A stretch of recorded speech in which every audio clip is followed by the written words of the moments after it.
son María del Mar, estou aquí traballando nesta panadería Abad, de toda a vida casi. Ele é Antonio, meu irmão, que estamos os dous traballando ahora aquí.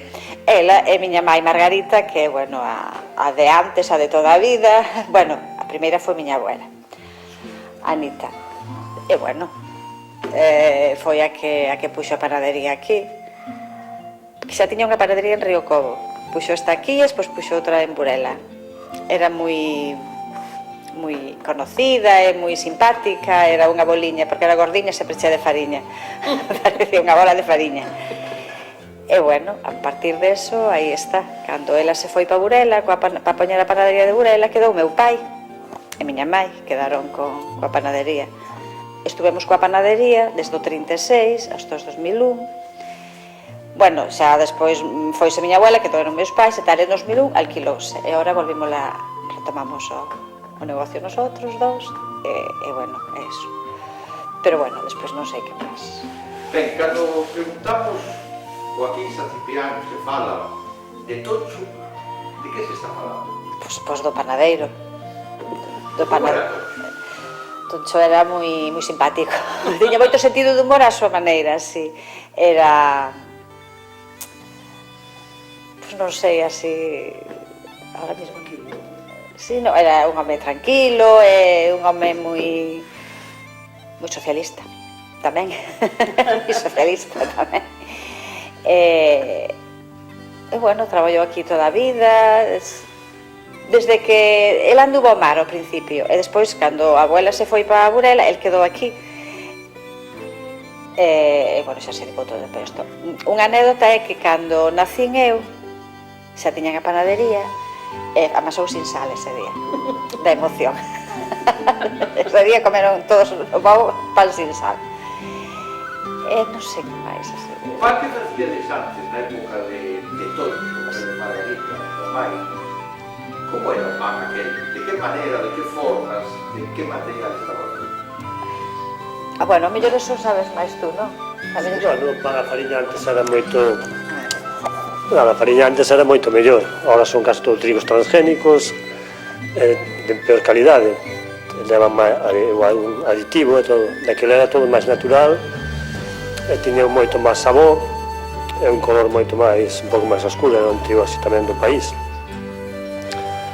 Despois tamén empezouse con trigo tamén de Castilla, que tamén, pero era tamén moito mellor que o da hora. E logo, bueno, as que o pan, era un pan que eso, que dicía antes, tiña moito máis sabor. Unha cosa que ia contar ao meu pai, que colleu a panadería, porque debido a un naufraxio que tuvo no mar, que explotou a caldeira do barco, que en momento saben de vapor, entón súa mãe non quiso que volvera ao mar, e fixo que quedarse coa panadería, daí que empezara a profesión de panadeiro. Eu recordo que de cativo, cando, bueno, xa con 14 anos, 16 anos, se empezaba a axudar na leña, que gustaba a mí cortar a leña, a brosa. E ainda me sigue gustando. Tomo como un deporte, como un ejercicio.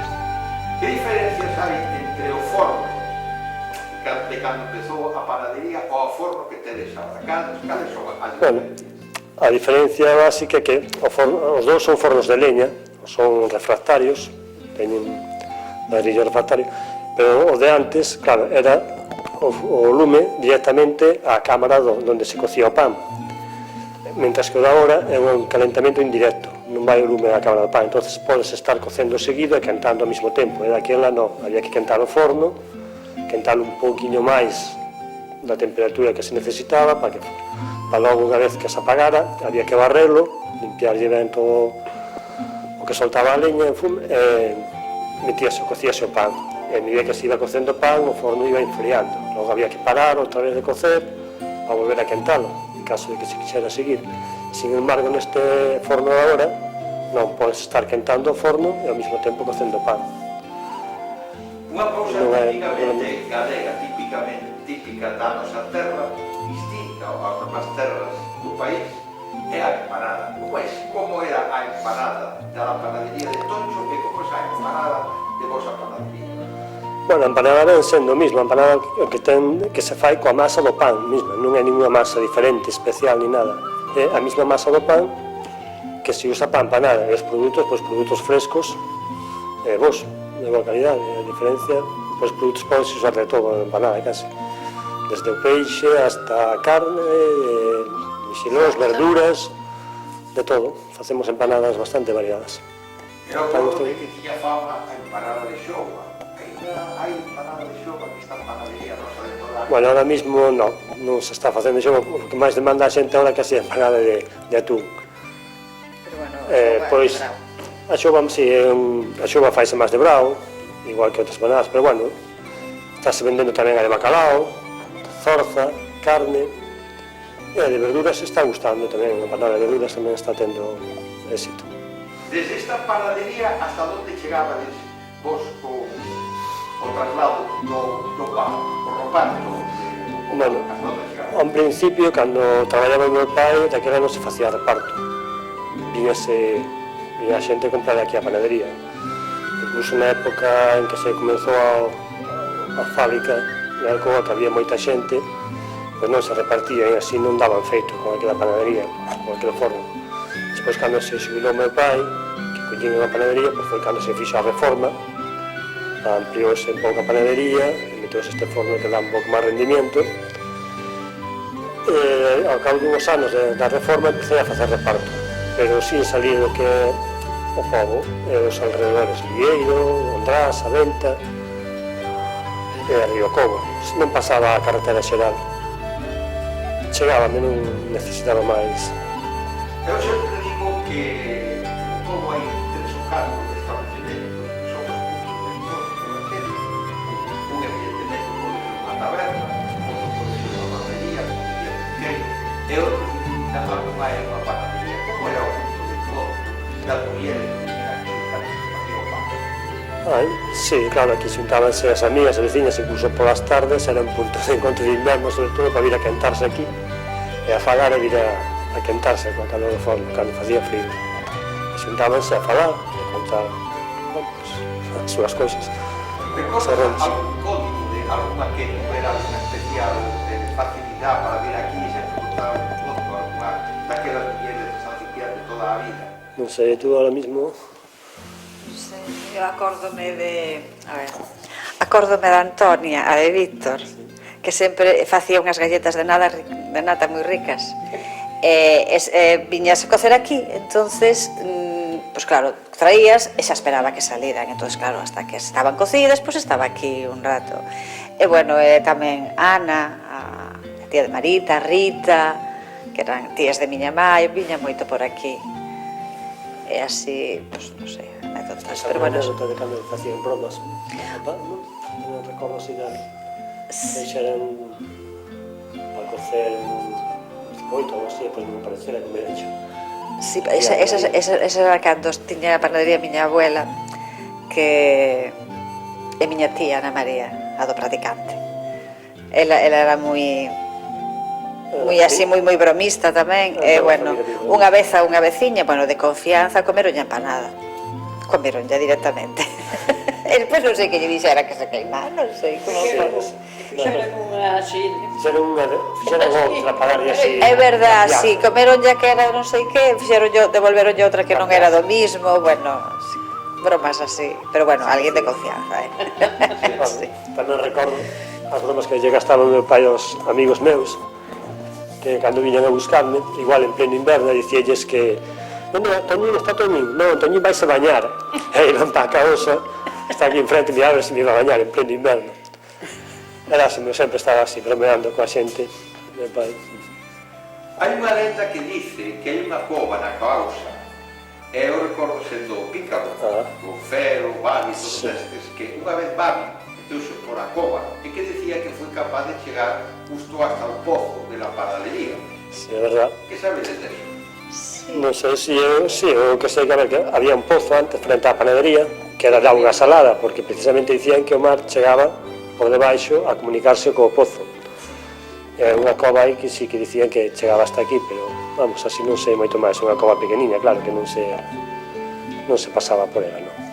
Pero o que sei, a lenda, si, a auga si era salada, a auga do pozo, que estaba aquí en frente á panadería, na cerca, porque ten cerca por os dous lados tiña, daquela. O de diario era o pan, pero eu acordo que cando había unha festa facíanse dulces. Que dulces facíanse daquela?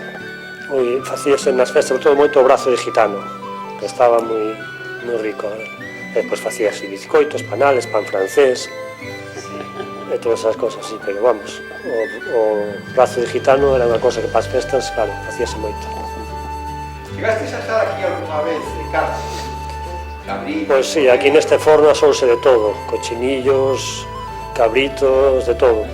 E pois o de sempre, costilla, lacós, peixe, aquí tense feito de todo, sí, sí.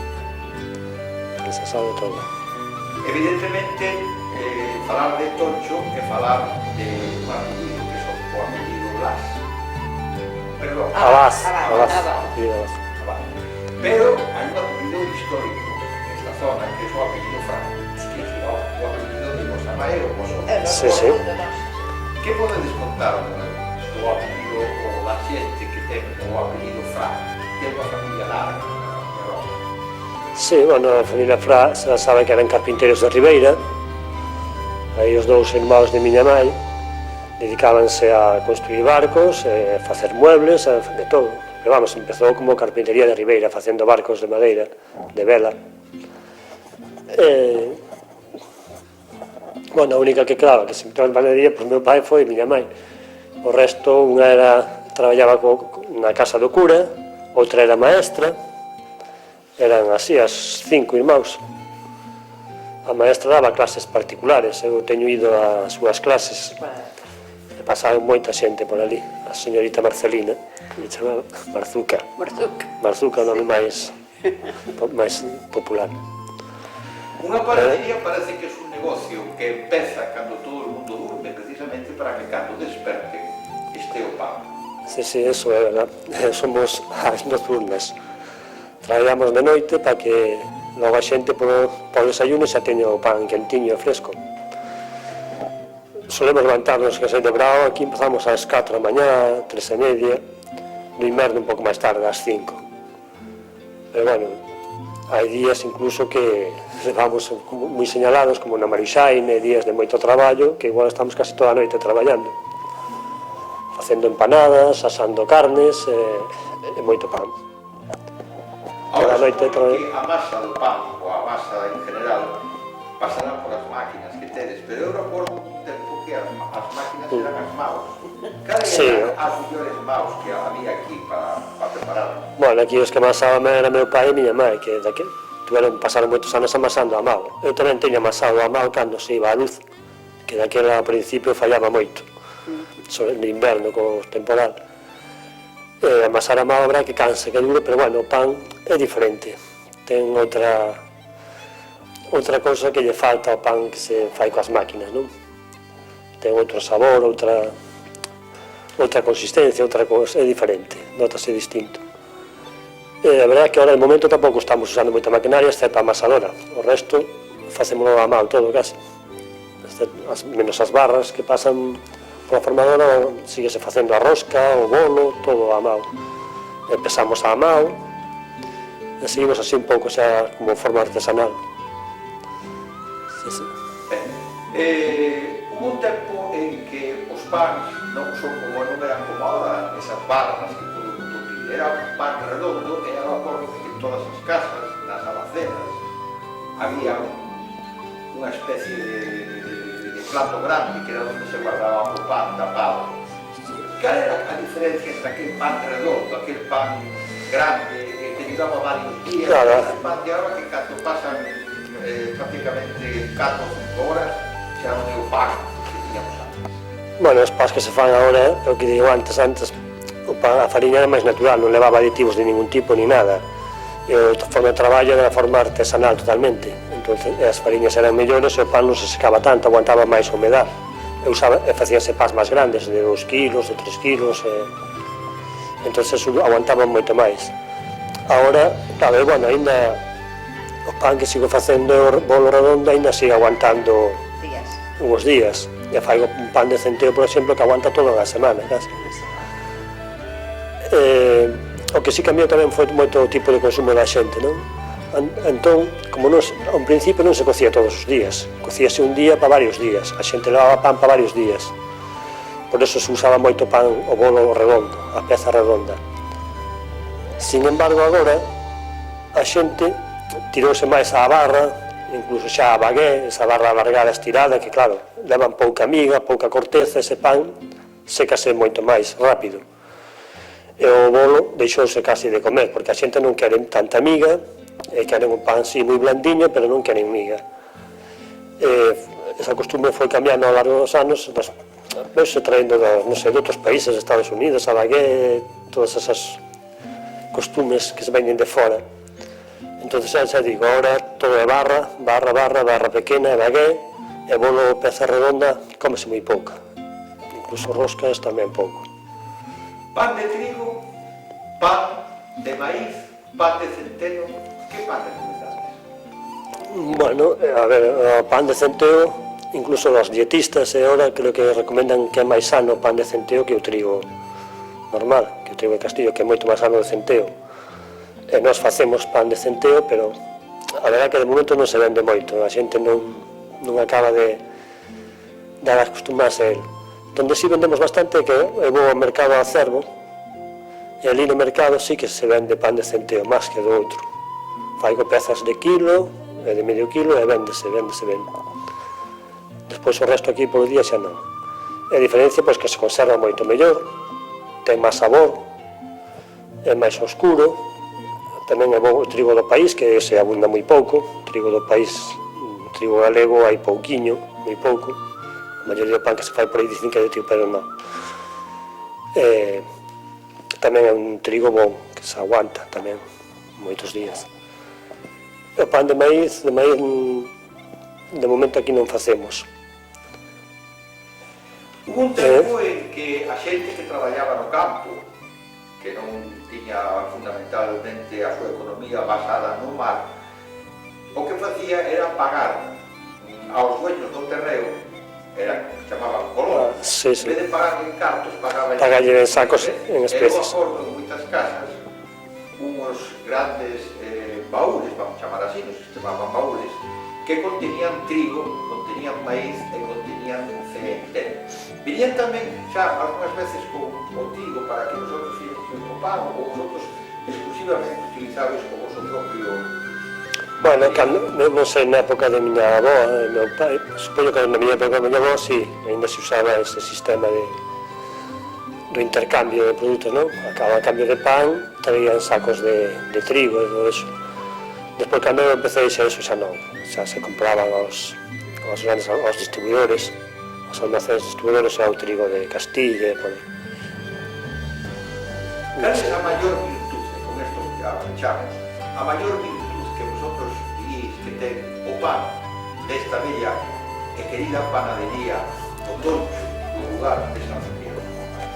Pois que se sigue facendo da forma máis natural e artesanal posible. Sí, e coas fariñas que mellor se atopan polo mercado, sin aditivos e sin nada. Desde feito, eu xa hai un proveedor que xa me dixo que iban sacar unha fariña sin aditivos, porque eu pidinlla, e polo visto ten algún cliente máis que tamén ya pide, ainda somos poucos, pero estamos loitando porque se volva a facer as cousas naturais, como antes. De calidade e da forma máis natural posible, e artesanal. Moi ben.